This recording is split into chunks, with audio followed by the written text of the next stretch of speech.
Dr. Yamini Saripalli is a disciple of the late Gurus Dr. Vempati Chinnasatyam and his son Sri Vempati Ravishankar. Yamini trained for 2 decades under her gurus and the esteemed faculty at the Kuchipudi Art Academy, Chennai. She has also received additional mentoring from Srimati Vanaja Ayilaraju and Srimati Kalpana Jayanti, both senior disciples of Dr. Vempati. Yamini has performed with Dr. Vempati's troupe in the United States as well as throughout India. As a solo artist, Yamini has performed at various esteemed venues throughout the United States, India, Canada, Mexico, and the UK. She is also a regular performer in the Chennai dance and music season. Yamini received training in Carnatic vocal music under the late Gurus Sri Bhagavathulu Rama Sharma, Kala Peetham, Chennai, India, and Sri D.K. Nagarajan. Yamini's vision for Kuchipudi is to present high-quality performances and lecture demonstrations, as well as conduct Kuchipudi workshops to ensure the continuation of this art form for future generations. She passionately and relentlessly pursues excellence and the highest of standards in her art form. This is my conversation with Dr. Yamini Saripalli. Well, thank you so much for doing this interview and for participating in this year's online Mahotsavam. Can you tell us about your artistic journey? Sri Gurubhyo Namaha, absolutely. First of all, though, I want to congratulate and thank the ICAPS committee, as well as Srimati Sarada Jammi and Ameya for putting together this festival and continuing this organization for many years now to propagate the classical music and dance art forms in those of us who have been born and raised here and are pursuing it on a serious level. So congratulations to your organization, and I hope that you all continue to grow and blossom in that way. So my journey, it's a long one, so I'll try to make it as short as possible. I grew up in St. Louis, Missouri. I was born in Dallas, Texas. And I didn't really have much classical dance exposure as a child, but a couple of things in my family. My father was, he's actually a aerospace research engineer by profession, but he is very into drama, and he used to be a very good drama artist. In addition, from childhood, both my father and mother are big devotees of Srimad Bhagavatam. And my father, even today, and when we were younger, he's always reciting Padyalu from Bhagavatam, especially Bhakta Prahalada. And when he recites it, there's so much animation and drama. Just by reciting it, you can feel the vibration of that sloka and the meaning. So, and that's something that's, sort of one of the main components of Kuchipudi is that Lokadharmi acting aspect. And I, as a child, I used to act in many plays. I was the lead role in my school, and I did dramatic interpretation. I used to win awards for that. I just love to be in a character, and I forget everything around me, and it takes me somewhere else. So that's sort of a background about, as a child, what I used to do. And I've always been drawn to music, Western or Eastern. But I think I've told you this before. Growing up in somewhere that was not so diverse, I was not so inclined to say that I liked Indian music and dance because I did face racism growing up in grade school. But my parents, they used to have those LP records, and I would go to the basement and play Ghantasala Garu and MS Subbulakshmi Amma, Balamurali Garu's LPs, and then I would dance to it when nobody was watching. So it was always in me because I responded to music and I loved to act. Those were the two things. And then when I was in 7th class, I believe, one of my dear friends, Rohini Kamath, she said, "You love to dance, you love Indian culture, so why don't you learn it? You shouldn't be embarrassed about it." At that time, I started with my first Kuchipudi teacher, Srimati Sujata Vinjamuri Garu in St. Louis, Missouri. And the turning point for me where I said, oh my God, this is something I need to dive into for the rest of my life was in 1994. I think I was in ninth grade maybe. And Master Garu had come with his 3 dance dramas to tour the US, Haravilasam, Kshirasagara Madanam, and Ramayanam. Those will be etched in my brain and my heart forever. That was something, I was at an age where, if something is powerful enough, it can change your life. That age is so impressionable, I think. And so that day in St. Louis, they did Haravilasam. I wasn't at that time so knowledgeable in Telugu. I understood, just regular spoken Telugu. I didn't know that much about dance, but what I knew was I had tears rolling down my eyes, and I couldn't stop the sort of the transfixed gaze that I was in. I was in a different place, basically. I didn't care what was going on around me. So that happened, and then here the gears were turning. Like, I want to do something with this dance style. I don't know what. I was young, but I knew I liked it. I liked it to a point. It was changing something inside of me. And then, so I told my father, and then he spoke to Master Garu. The next summer, I went to Master Garu's workshop, 1995. Master Garu and his son, Vempati Ravishankar Garu, both my gurus. And that first day that I went to the workshop, I did not dance.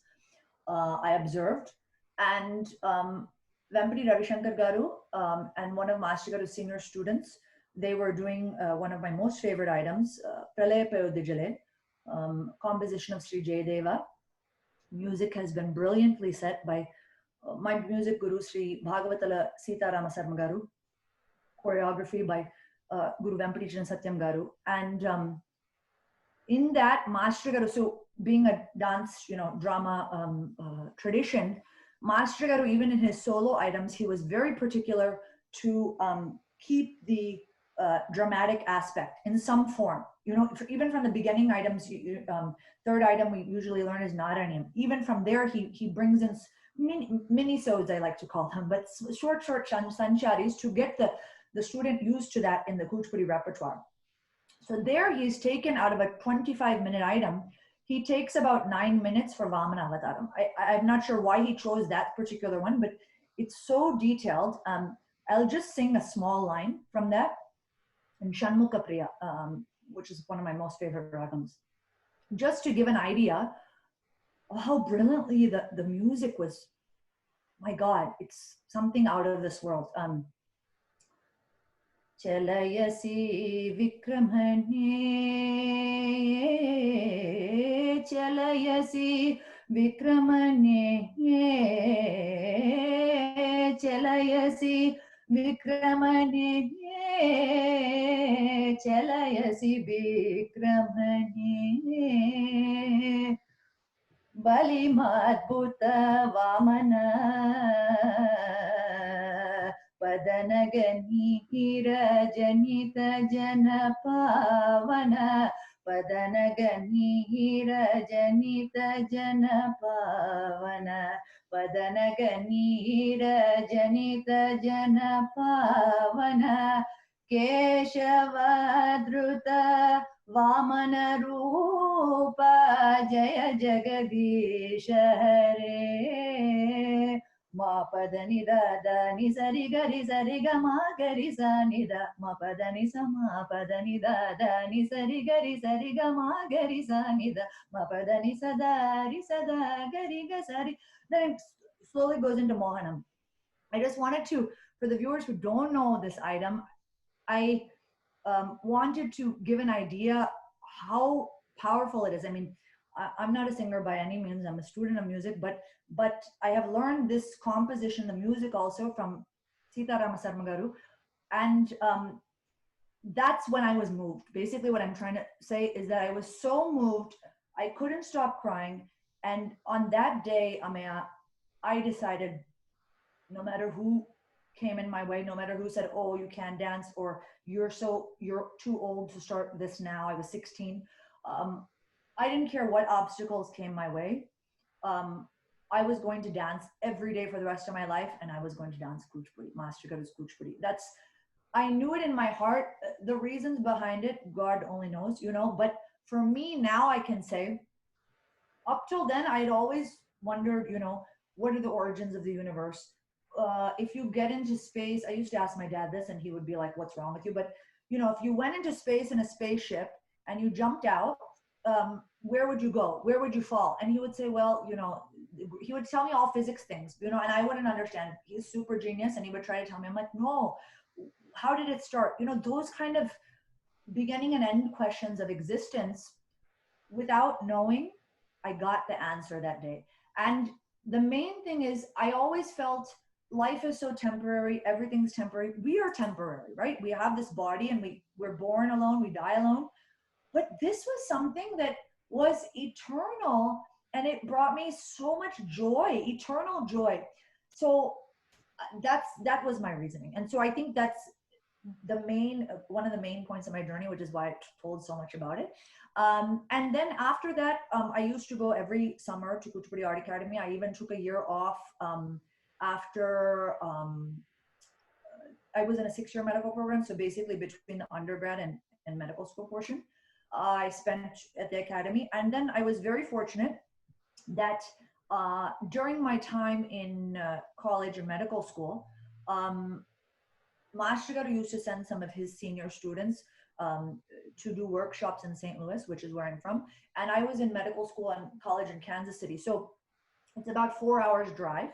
And so I used to drive on weekends. I would drive on the Friday, go straight to dance class, then go to class Saturday morning, study in the afternoon, Saturday, sleep, go to class again Sunday morning, and drive 4 hours. It was really crazy, but that joy and true happiness I got gave me the energy to do all that.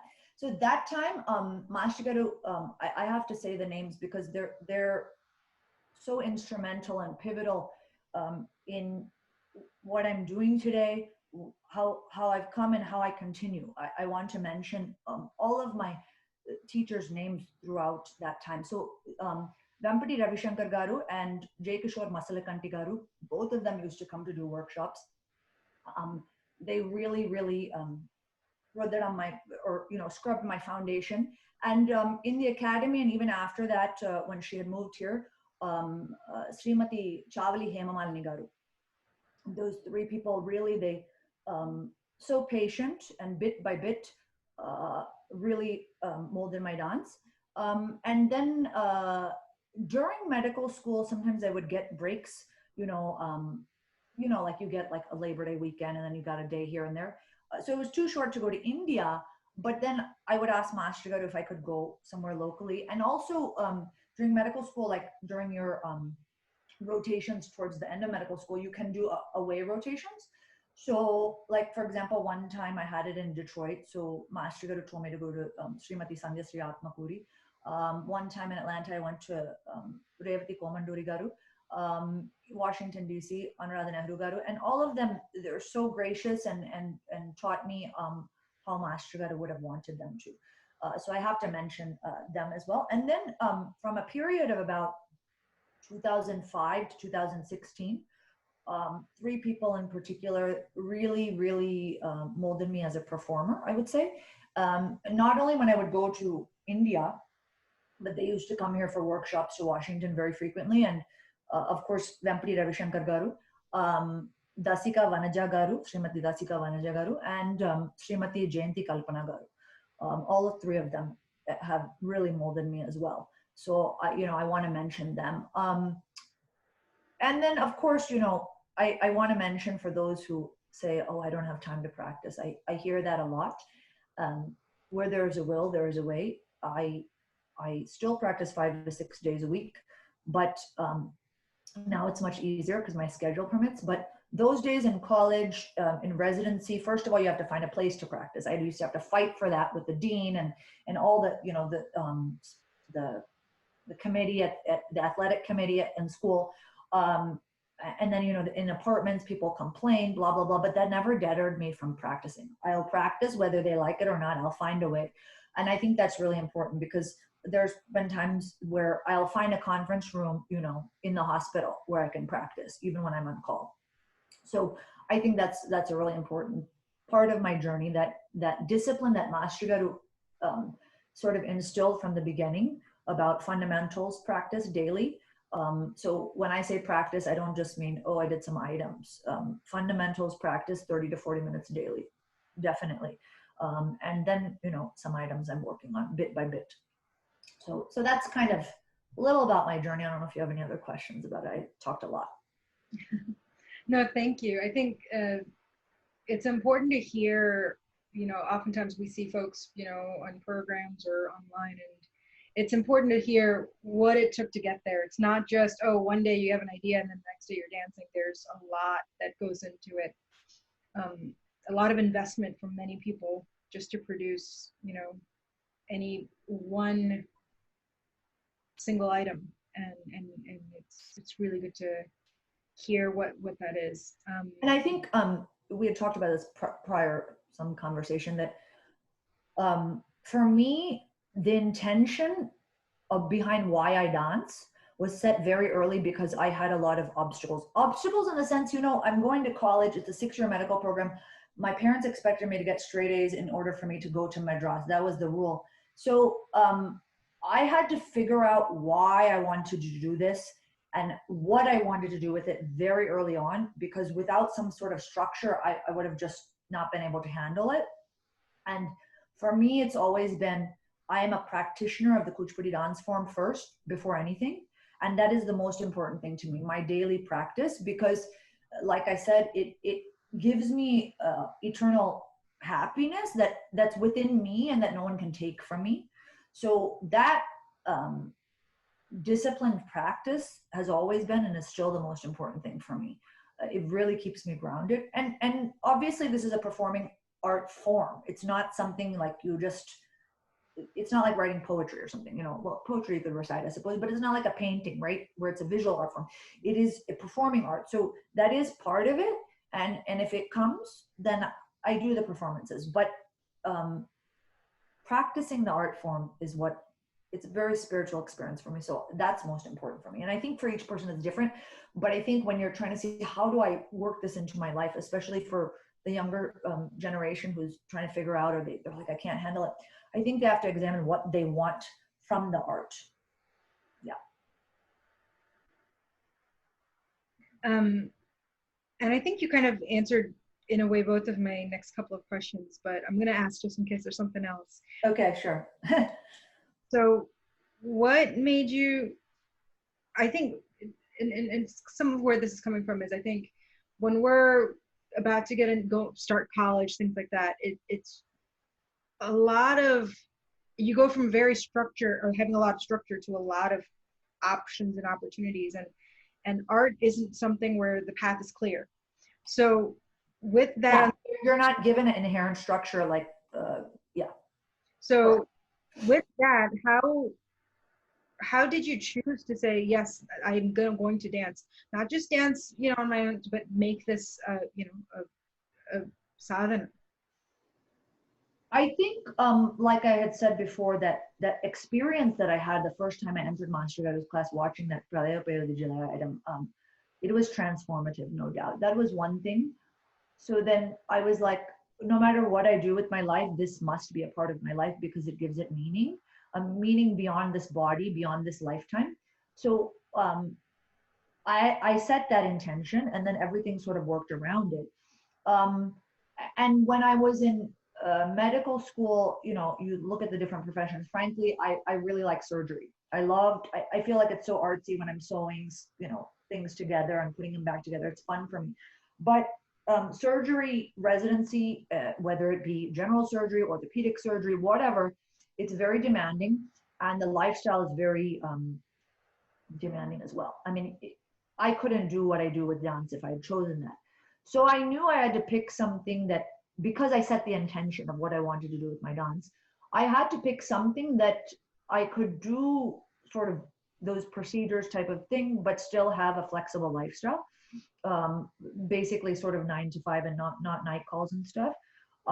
So, I thought basically of two professions, ophthalmology and dermatology. But as you can tell, and you know me really well, Amaya, and I've said I was a drama artist as a child, I love to talk.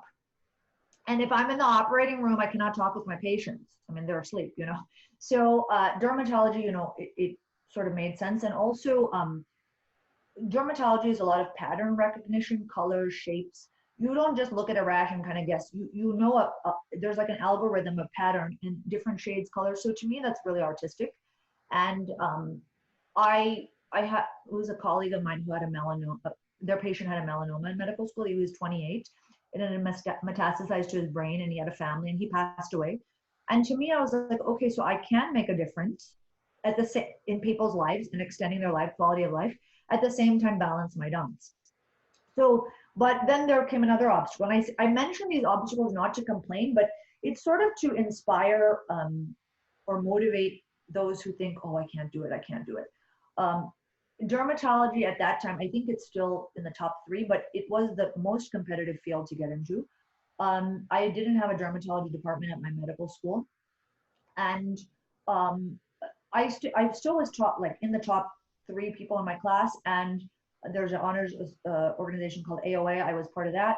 I had published in dermatology journals, but I didn't match. Matching is so when you graduate from medical school, you apply for residency, and if that program wants you, that's called a match. So you rank the programs in the interview, blah blah blah. So I didn't match, and then I said, okay, well, we're required to do a year of either internal medicine, surgery for pediatrics, one year. It's called a prelim year.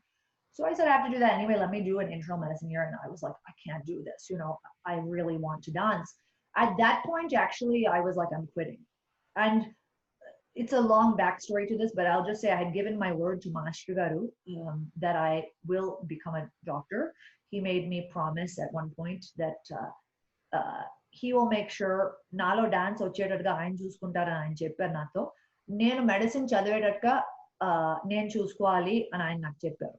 Which means basically he said he'll make sure the dance is within me, you know, forever. But I have to promise him that I will finish medical school. So it's like but I was at my wit's end. I graduated medical school, and I was like, I didn't want to break my promise, but at the same time, I'm like, how am I going to dance? And my father gets a lot of credit here. He said, you've done so much for dermatology. You've published, you know, graduated high in your class. Why don't you try again? A lot of people do research and then they match.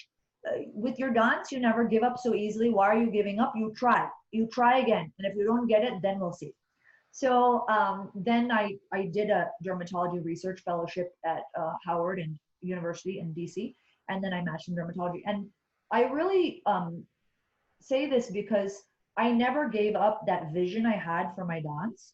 And so I feel like the universe just makes it work out if you don't give up that intention and you have a clarity and the focus of really what do you want. And I think that doesn't come so easily for everyone. I had challenges, so I was forced to think about it, but I encourage people to think about that because then automatically things sort of fall in place.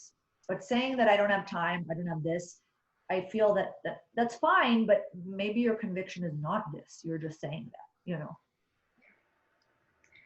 So when you said, basically what I'm trying to say, you asked, you know, how did it pursue so seriously as a career? Again, I see myself as a Kuchipudi practitioner, a serious practitioner first, as a spiritual practice, personal practice. And the performing and all that stuff comes as a part of it, but it's not the primary focus. So it sort of just happened because I didn't lose that intention, I would say. I don't know if that's a clear answer. Oh, absolutely. It's when you have that clarity of purpose, then everything you do, you have that guiding light. Yes, that's right. The guiding light that everything sort of comes around it. Yes. What would you advise for, you know, students who are learning the performing arts today here in the U.S. If they're middle school, high school, they're going to class? Sure. Figure out what to do with it. I want to say some positive things first before I advise. I think this generation, the upcoming generation, they're so enthusiastic, they're so passionate, which is awesome, and they actually want to create stuff, which is fantastic. But I think for anything, you need patience. You need a very strong foundation in whatever art form you learn, and that takes time. So I encourage, you know, not just for the fundamentals, even with items, teacher knows best. They know when you're ready.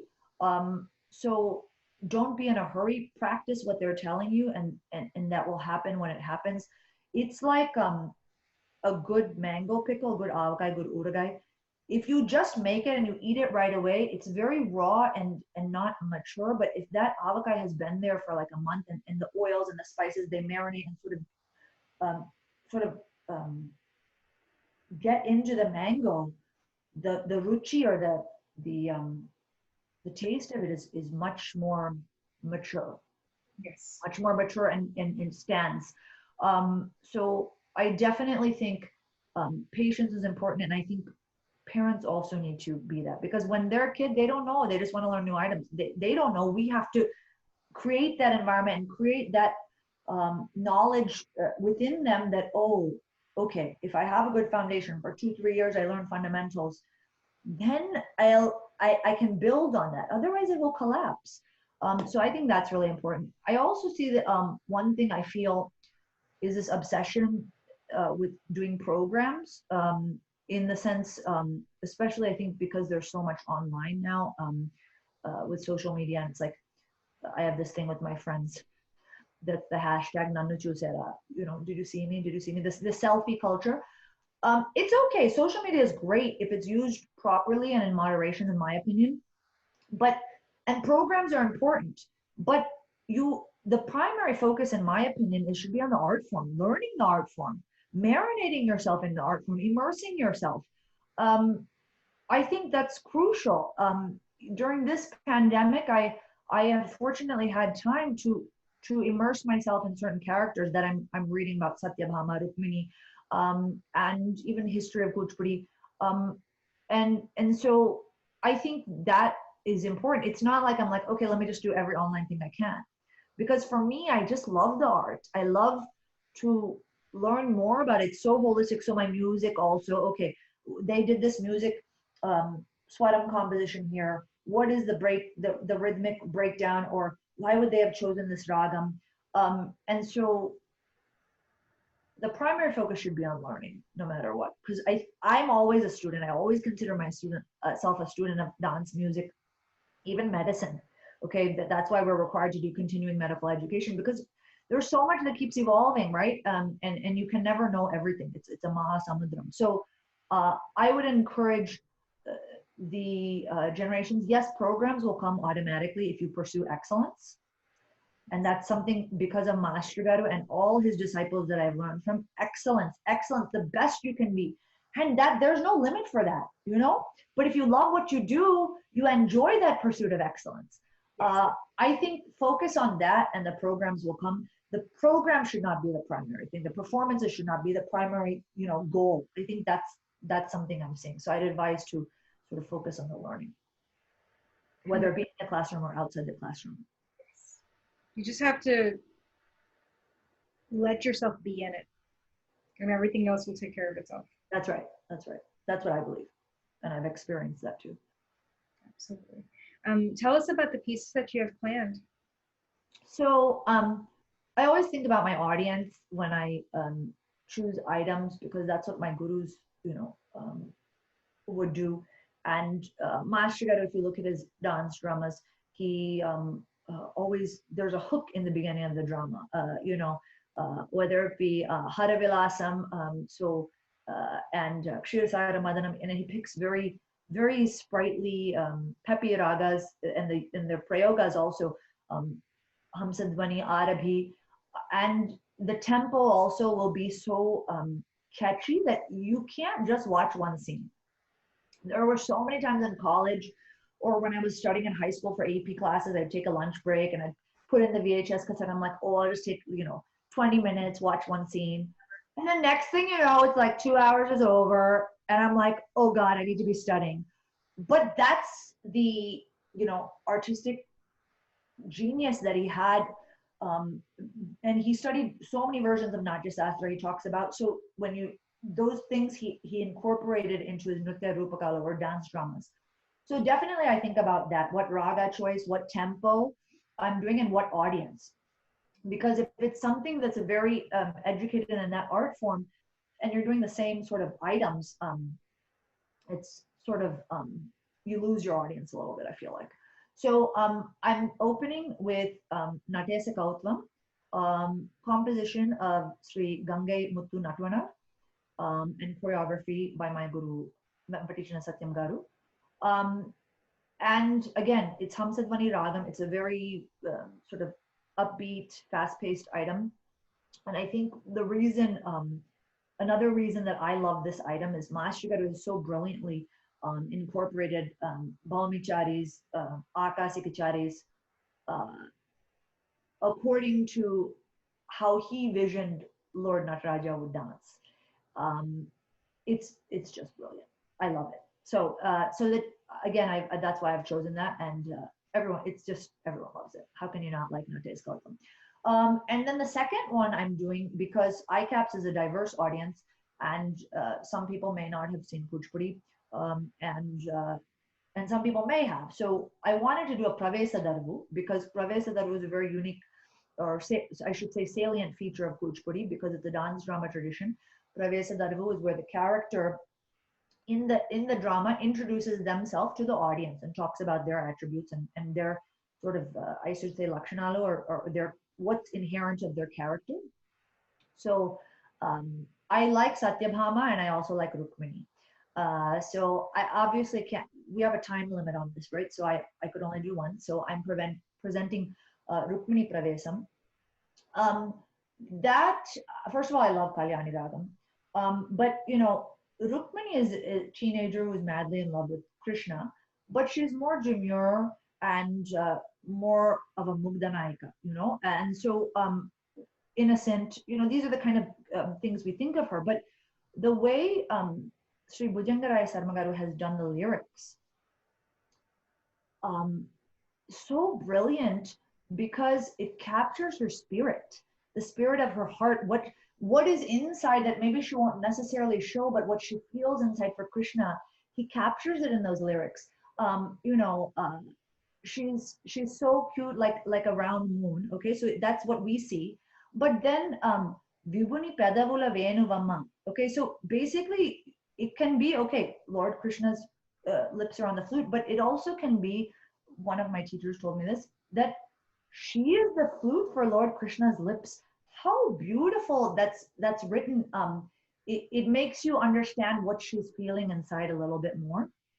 And the last charanam, Rekavipina Manasamma, you know, like a bird that's setting, you know, taking flight, when it first opens its wings, that's how her spirit soars when she thinks about her love for Lord Krishna. So it's so beautiful. So that's why I chose this. And actually, a lot of people who are not, you know, sort of seen much Kuchipudi, they would have seen Bhama Pravesam, but not necessarily Rukmini Pravesam. So that's another reason I wanted to present this.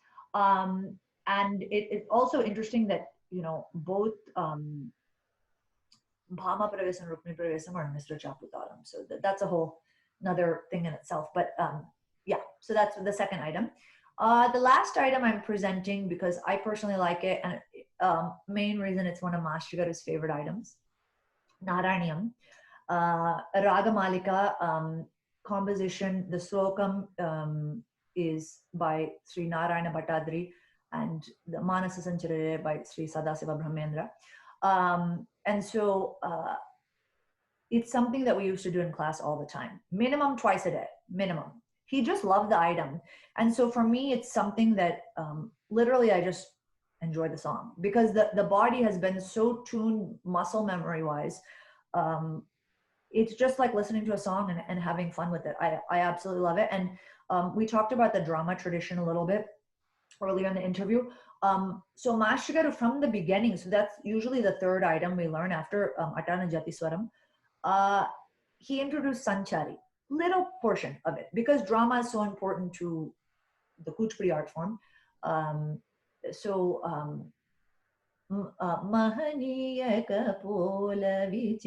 you know, she looks and she says, Krishna, your cheeks are so shiny that I don't need a mirror. Even a mirror is waste before your cheeks. And she tells her friend, you know, I can even put bottu just looking at his cheeks. I don't need a mirror. So I thought, one, I really like the item, and it's something favorite of my gurus. But also I like the fact that he introduced that dramatic aspect from the beginning. and retain that even in the solo item repertoire. So those are the items I'll be presenting. So I hope you guys enjoy it. They're such beautiful pieces. I know I'm very fond of each one of those, and I have specific memories and things associated with every one of those items. So absolutely. I think for each one of us, it's different, but it's brings back such positive memories. And I think the amazing thing is, I really push back against the idea that, oh, this is an early item, that's what, therefore it's, whatever, because something like each one of these items, there are so many different layers. And every time you come at it, you can approach it from a different perspective, from a different layer, and focus on a different aspect. And it you'll find an entire universe in there that you might not have seen before. Absolutely. I think that's with any art form. And it's the more you do it, those layers, you don't even have to seek it. If you're present in the moment and you're dancing it and being part of that piece, the piece itself will reveal it to you. You'll do it one day and you'll be like, wow, I never noticed that before. I mean, even in the music, sometimes I'll be like, hey, I never noticed that Veena bit before. Then I'll study it a little more. That is the beauty of it. It's always something new within that. Yeah. Tell us about some of your other projects that you've got going on. I don't know if I call them projects. For me, it's always practice. But I will say that over, I don't know, past 15 years or so, there's always been some songs, kritis, that sort of haunt me. In other words, when I hear it, wherever it is in a kacheri or online or whatever, my foot will start tapping and I'm like, I want to dance something to it. And so this has been a time, I mean, I started working on them last year, but to sort of solidify those pieces, I'm just setting them because I like them. I don't know if I'll perform them, but one composition of Balu Murali Garu, Sri Muthuswami Dikshitar, Sri Papanasan Sivan, so different ones that for whatever reason, whether it be the sahityam or the lyrics, or whether musically it appeals to me. So I've sort of been, piecing those together and working on them. And a lot of introspection, I think most of us have been doing during this time, which is a good thing, very good thing. That's wonderful. Well, thank you so much for your time and for sharing pieces with us. They'll be up next Saturday at 10 a.m. Eastern. They'll be available for a very limited time, so please make sure to mark your calendars and don't miss it. And thank you so much. Yeah, awesome. Thank you. And good luck to the ICAPS team.